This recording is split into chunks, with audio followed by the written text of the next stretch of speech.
नमस्कार, ग्लोबल स्पेशलमा यहाँलाई स्वागत छ। दर्शकवृन्द, ग्लोबल स्पेशल खोजमूलक समाचार सामग्रीहरूको स्पेशल प्याकेज हो। हामी जनसरोकारका हरेक विषयको गहिरो अध्ययन गर्दै सत्य तथ्यलाई उजागर गर्ने प्रयास गर्दछौँ। सत्य तथ्य र निष्पक्ष समाचारको प्याकेज दिने हाम्रो प्रयास निरन्तर जारी छ।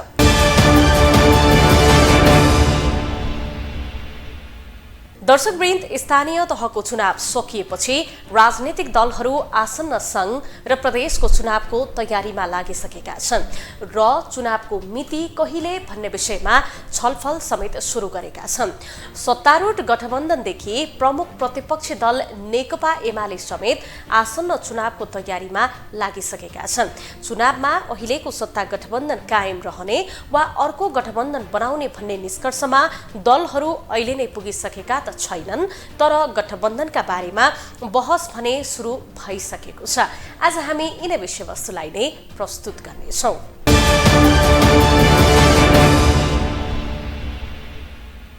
स्थानीय तहको चुनाव सकिएपछि संसदीय चुनावको मितिका बारेमा बहस चलिरहेको छ। आगामी मङ्सिरसम्ममा सङ्घ र प्रदेशको चुनावको बहस भइरहेका बेला सत्ता गठबन्धनको भविष्य के होला भन्ने प्रश्न पनि सुरु भएको छ।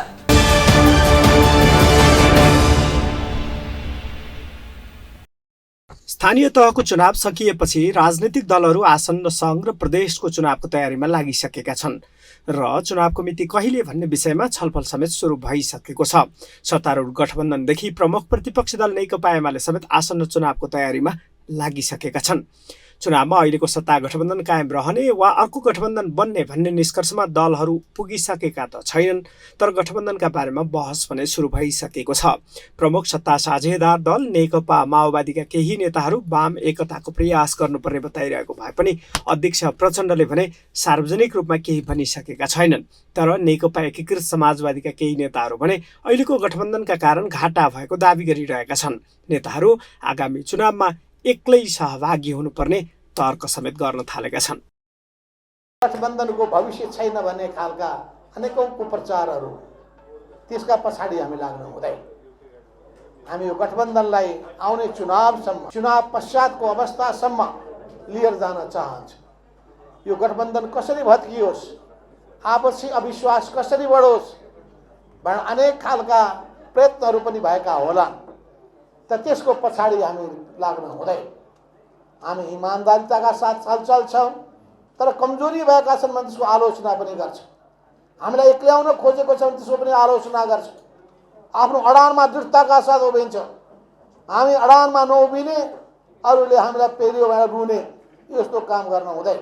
त्यसो त स्थानीय तहको चुनावमा कमजोर नतिजा हात पारेको एमालेभित्र समेत फेरि वाम गठबन्धन गर्ने बारेमा नेताहरूले धारणा सार्वजनिक गरिरहेका छन्। एमालेका दोस्रो तहका नेताहरू नेकपा माओवादी केन्द्रसँग चुनावी गठबन्धन गर्नुपर्ने पक्षमा लबिङ गरिरहेको समेत बताइन्छ। तर एमाले अध्यक्ष केपी शर्मा ओली भने चुनावी गठबन्धन गर्ने पक्षमा नरहेको बताइरहेका छन्। निर्वाचन आयोगले आगामी मङ्सिरमा सङ्घ र प्रदेशको चुनाव गर्नुपर्ने सुझाव सरकारलाई दिने तयारी गरेको छ। सरकारले अनौपचारिक रूपमा चुनावका बारेमा छलफल सुरु गरेको भए पनि औपचारिक रूपमा भने चुनावका बारेमा छलफल चलाएको छैन। तर चुनावी अङ्कगणितका बारेमा भने दलहरूले आन्तरिक छलफल सुरु गरिसकेका छन्। ग्लोबल टेलिभिजनका लागि क्यामेरामा राजेन्द्र काफ्लेका साथमा अमृतराज काफ्ले, काठमाडौँ।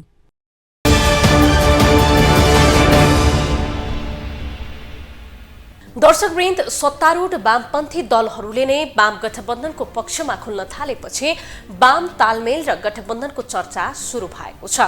कङ्ग्रेसबाट वामपन्थीहरूलाई धोका भएको भन्ने निष्कर्षका साथ यति बेला वाम तालमेलका सम्भावना खोजी हुन थालेको छ। तर नेकपा एमाले भने वाम तालमेल वा एकता गठबन्धन नहुने जिकिर गरिरहेको छ।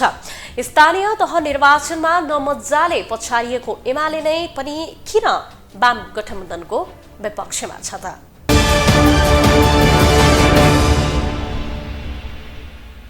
नेकपा एमालेका शीर्ष नेताहरू वाम गठबन्धन नहुने जिकिर गरिरहेका छन्। उनीहरू एमाले एक्लै सङ्घीय निर्वाचनमा होमिने, कसैसँग पनि तालमेल, गठबन्धन वा एकता नगर्ने, गर्नु नपर्ने दावी गरिरहेका छन्। आखिर किन एमाले सङ्घीय निर्वाचनमा एक्लै जाने रटान लगाइरहेको छ। पार्टीभित्र चौतर्फी रूपमा वाम गठबन्धन हुनुपर्ने दबाव बढ्दै जाँदा पनि शीर्ष नेताहरू किन त्यसलाई बेवास्ता गरिरहेका छन्, ती आवाजहरूलाई दबाइरहेका छन्। एमाले दृढता साथ अगाडि बढिरहेको छ। के को वाम गठबन्धन हुँदैन? को वाम गठबन्धनलाई तपाईँले वाम गठबन्धन भने, कङ्ग्रेस माओवादी को गठबन्धनलाई वाम गठबन्धन भने, तपाईँले त्यो गठबन्धनलाई वाम गठबन्धन भने, यसो विचार गर्नुहुन्छ कि हल्लाको भरमा मात्रै कुद्नु? एमाले अध्यक्ष केपी ओलीको पछिल्लो अभिव्यक्तिलाई आधार मान्ने हो भने स्थानीय तह निर्वाचनमा जसरी नै संघीय निर्वाचनमा पनि एमाले एक्लै चुनावी प्रतिस्पर्धामा जान खोजेको र चाहेको देखिन्छ।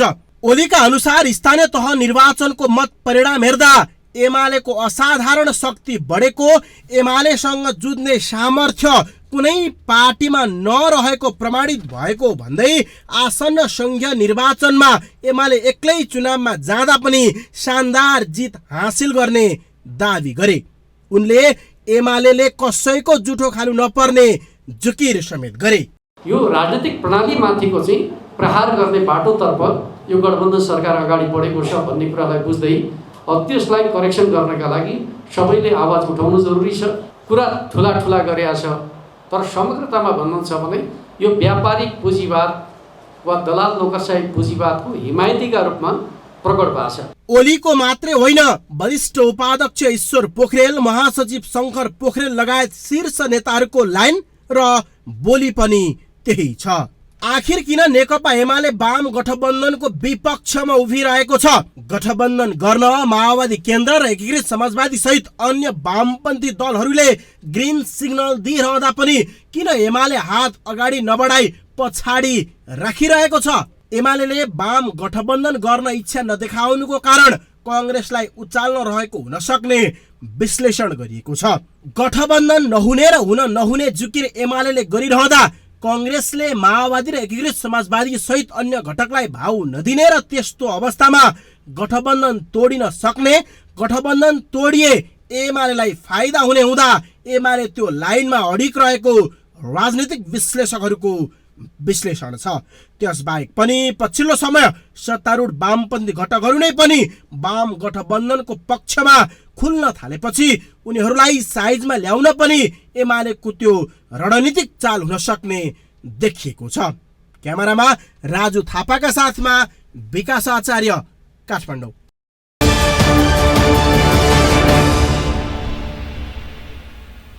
संघीय निर्वाचनको हल्ला खल्ला सुरु हुन थालेपछि दलहरूको समीकरण मिलाउन लागि परेका छन्। एकातिर 5 दलीय गठबन्धन सिङ्गो र अर्कोतिर एमाले एक्लो रहेको अवस्थामा दलहरू आफू अनुकूल समीकरण मिलाउन जुट्न थालेका हुन्। त्यसको प्रयास स्वरूप माओवादी र एमालेको शीर्ष नेताहरूबीच संवाद पनि सुरु भएको छ। त्यो संवाद सोमबार अध्यक्ष केपी शर्मा ओलीकै तहमा पुग्यो, जसले राजनीतिमा नयाँ तरङ्ग सृजना भएको छ।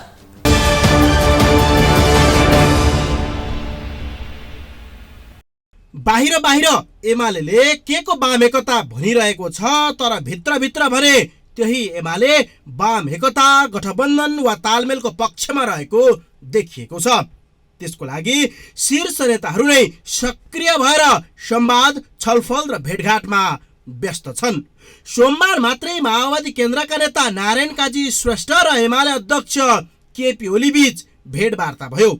यसले पनि के इङ्गित गरेको छ भने वाम तालमेलको खोजी एमाले सहित वामपन्थी अन्य दलहरूले गरिरहेका छन्। तर एमाले अध्यक्ष ओली नै फेरि वाम एकता नहुने, के को वाम एकता, एमाले बाहेक अरू कसलाई वामपन्थी देख्नु भएको छ भन्दै कुर्लिरहेका छन्। एमाले दृढता साथ अगाडि बढिरहेको छ। के को वाम गठबन्धन हुँदैन? को वाम गठबन्धनलाई तपाईँले वाम गठबन्धन भने, कङ्ग्रेस माओवादी को गठबन्धनलाई वाम गठबन्धन भने, तपाईँले त्यो गठबन्धनलाई वाम गठबन्धन भने, यसो विचार गर्नुहुन्छ कि हल्लाको भरमा मात्रै कुद्नु? सोमबारको घटनाक्रमले के देखाउँछ भने स्थानीय तहको निर्वाचन मत परिणामले एमाले गलेको र माओवादी केन्द्र पनि एमालेसँग एकता, तालमेल वा गठबन्धन गरेर 2074 साल दोहोऱ्याउन चाहन्छ। त्यसको लागि केन्द्रका अध्यक्ष पुष्पकमल दाहाल प्रचण्डसँगै सल्लाह गरेर नेता नारायण काजी श्रेष्ठ बालकोट ओली निवास आएका हुन्। त्यसबाहेक पनि एमाले उपमहासचिव प्रदीप गेवाली र वर्षमान पुन बीचको गएको शनिबारको भेट, एमाले पोलिट ब्युरो सदस्य गोकुल वास्कोटा र नेता नारायण काजी श्रेष्ठ बीच ज्येष्ठको दोस्रो सातामा भएको भेटले प्रश्न पार्छ। संघीय निर्वाचनको हल्लाखल्ला सुरु हुन थालेपछि यति बेला भने एमाले र माओवादी नजिकिन प्रयास थालेको देखिन्छ। अझ भेट एमाले अध्यक्ष केपी शर्मा ओलीकै तहमा पुगेपछि भने राजनीतिक माहौल तातेको छ। तथापि प्रचण्ड स्वयं भने 5 दलीय गठबन्धनले नै चुनाव गर्ने, गठबन्धन नटुट्ने दाबी गरिरहेका छन्। तर एउटा कुरा त हो, हामीले बृहत्तर राष्ट्रिय हितको निम्ति, कम्युनिस्ट आन्दोलनको हितको निम्ति भनेर केही कुरा गर्छौँ, अवसरवादीहरूले त्यसलाई दुरुपयोग गर्छन्। हामीले राष्ट्रको आवश्यकता, संविधानको आवश्यकता, लोकतन्त्रको आवश्यकता भनेर गठबन्धन बनाउँछौँ, तर बुर्जुवाहरूले यसलाई गलत ढङ्गले लिन्छन्। यो त भएकै छ। के त्यसो भए चुनाव अघि वाम तालमेल, एकता वा गठबन्धन सम्भव छ? त्यो प्रशस्तै छ, त्यो सम्भावना छ, त्यो सम्भावना छ। अब त्यो सम्भावनाले कतिलाई चाहिँ समेट्छ, कसरी जान्छ, कसरी पावर सेयर, किन अब प्रचण्डजी चाहिँ पावरफुल भएको छ। प्रचण्डजीले आफ्नो चाहिँ शक्ति चाहिँ बढाएको चाहिँ देखिन्छ। सङ्घको निर्वाचन अघि नै त्यो सम्भावना छ, धेरै छ। सङ्घको निर्वाचन अगाडि नै त्यो सम्भावना छ। अलिअलि सुरु हुन्छ, अब त्यो बिस्तारै चाहिँ फेरि कम्युनिस्ट एकता गर्नु पर्यो भने, किनभने विभाजनको चाहिँ मुख्य नायिकै चाहिँ ओलीले हो। कांग्रेस सहितको गठबन्धन भत्काउन एमाले जोरदार प्रयास गरिरहेको छ। त्यसकै प्रयास स्वरूप एमाले पछिल्लो दिन आफ्ना नेताहरूलाई माओवादी केन्द्रका नेताहरूसँग संवाद गर्न खटाइरहेको छ। स्थानीय तह निर्वाचनमा एक्लै होमिँदा करिब 100 पालिका गुमाएको एमाले संघीय निर्वाचन अघि माओवादीसँग हात मिलाउन कति सफल होला? संघीय निर्वाचनमा कमजोर हुने विश्लेषण गरेर एमाले खुमलटारसँग कनेक्सन जोड्न खोजिरहेको त होइन? क्यामेरामा विजय ठकुराठीका साथमा विकास आचार्य, काठमाडौँ।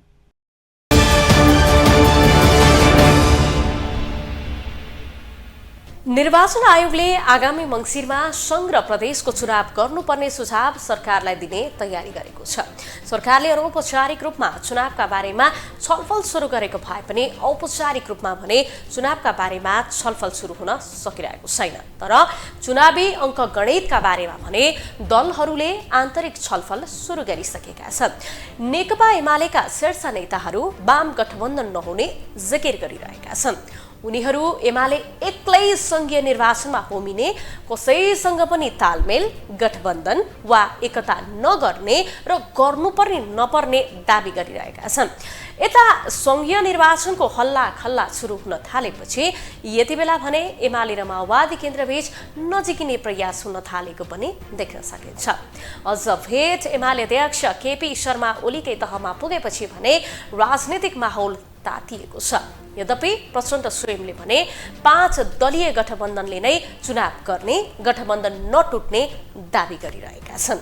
हस्त आजलाई ग्लोबल स्पेशल यति नै। भोलि अर्को विषयको सामग्री लिएर हामी आउने नै छौँ। तबसम्मका लागि तपाईँ ग्लोबल टेलिभिजन सँगै रहनुहोला। नमस्ते।